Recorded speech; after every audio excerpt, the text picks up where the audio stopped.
keluarga umat Allah yang dikasihi dan dicintai Tuhan. Pada malam hari ini kita mengenang saat Yesus mengadakan perjamuan malam terakhir bersama para murid-Nya. Perjamuan itu sekaligus merupakan penetapan bagi Ekaristi Kudus, seturut sabda Tuhan sendiri. Lakukanlah ini sebagai kenangan akan daku.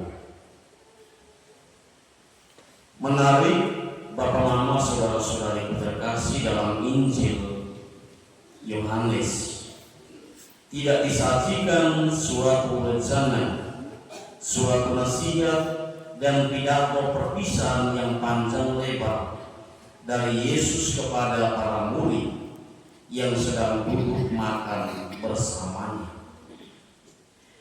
Yesus cuma meninggalkan satu kenangan, cinta kasih dalam tindakan nyata. Ia hanya membuat satu hal sederhana,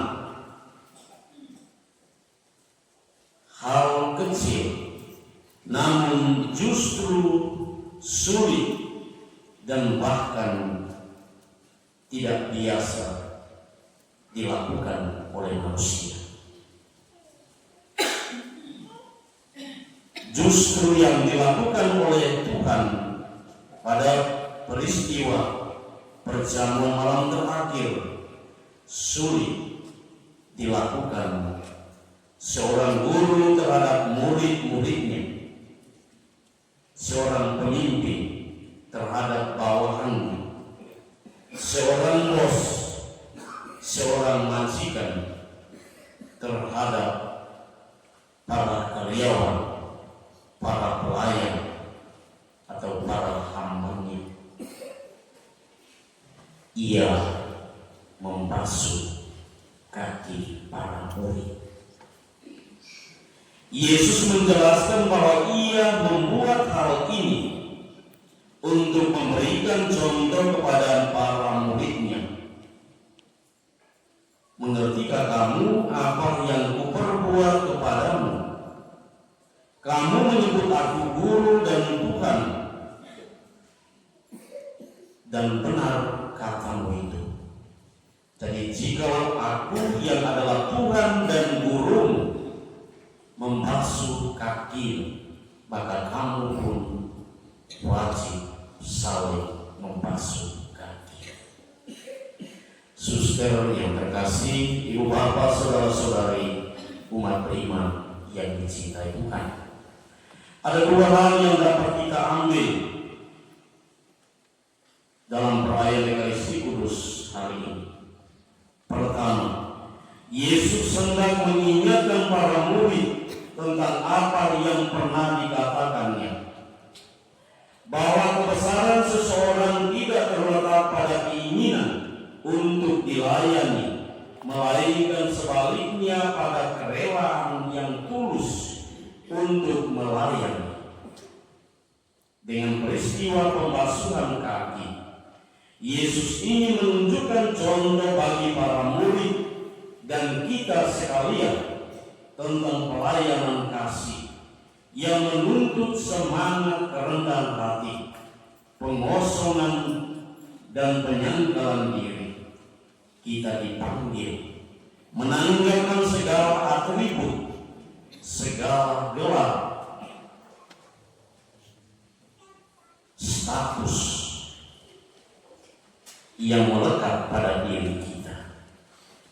Pelayanan kasih yang demikian butuh penyesuaian diri dengan orang-orang yang dilayani, agar bersama mereka bisa menemukan kepenuhan hidup baru dan sejati. Singkatnya, peristiwa pembasuhan kaki para murid merupakan tindakan profetis dan berani dari pihak Tuhan yang menjadi tanda pelayanan nyata bagi kita manusia dan sekaligus menjadi prasyarat untuk menjadi murid-murid Tuhan. Yang kedua, unsur penting dalam peringatan itu adalah korban anak domba yang mencurahkan hidupnya bagi banyak orang. Di dalam perjanjian lama, darah anak domba menjadi tanda keselamatan dari penderitaan dan penyakit. Pada perjamuan malam terakhir yang diadakan Yesus, memang tidak ada korban anak domba, sebab Yesus sendiri adalah anak domba itu yang rela disembelih untuk keselamatan umat manusia dan kita yang setiap tahun merayakan perayaan Kamis Putih. Darahnya ditumpahkan demi pembasuhan dosa-dosa manusia. Pada saat mengambil piala, Yesus sendiri bersabda, "Inilah darahku, darah perjanjian baru dan kekal, yang ditumpahkan bagimu dan bagi banyak orang demi pengampunan dosa. Lakukanlah ini sebagai kenangan akan aku."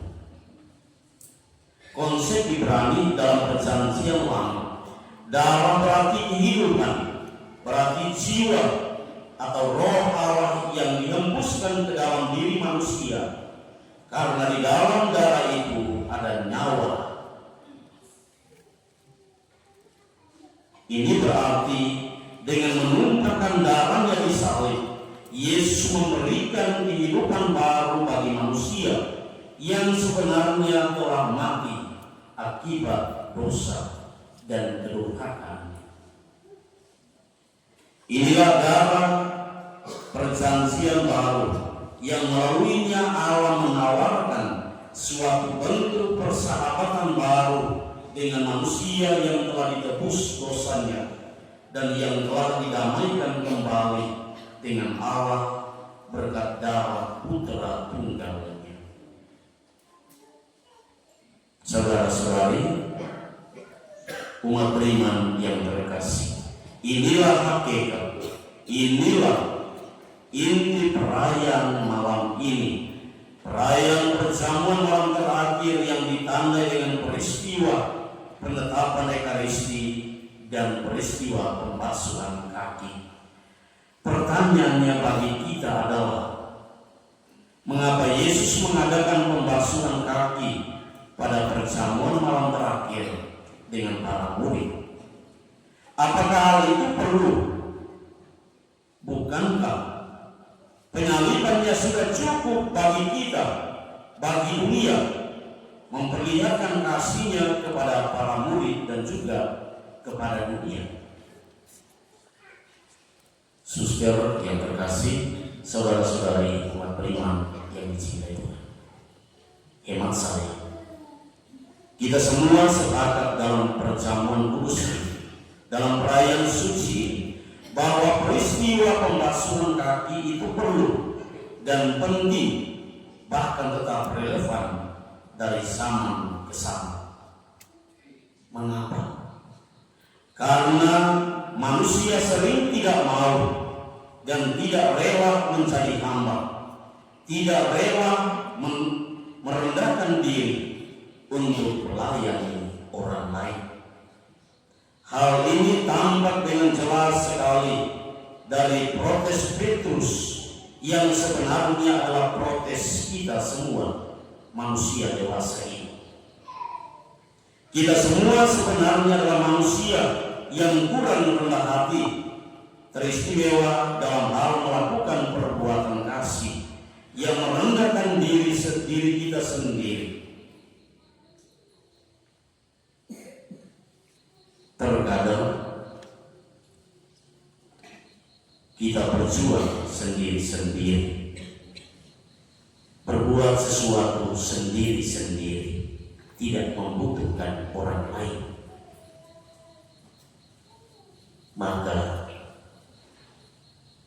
Monsinyur Petrus Tulang pernah berkata begini, manusia dewasa ini lebih banyak hidup di dalam ego drama, selalu mementingkan dirinya sendiri dan tidak peduli dengan sesama, tidak peduli dengan orang lain yang menderita. Lewat peristiwa malam ini, kita sekalian diajak oleh Tuhan untuk hidup di dalam teodrama, hidup di dalam Allah, untuk melakukan perbuatan-perbuatan kasih Allah di tengah dunia ini dan di dalam perjalanan bersama kita di dunia ini.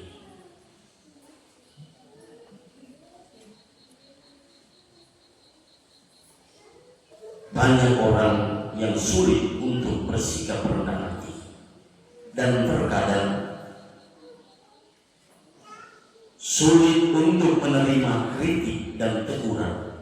Maka ketika kita melakukan teguran yang sifatnya membangun, maka dia tidak terima, lalu kemudian dia mundur dari kebersamaan, mundur dari perjalanan bersama sebagai gereja yang sedang bersinar.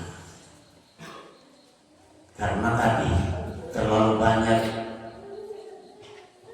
hidup dalam drama Korea, bahasanya bedustur. Anak-anak muda terlalu banyak nonton film-film Korea berseri, akhirnya kemudian lupa untuk membuka diri terhadap orang lain karena sudah nyaman dengan drama-drama itu. Malam ini kita diajak untuk menanggalkan semuanya itu dan kita mengikuti teladan Sang Guru kita.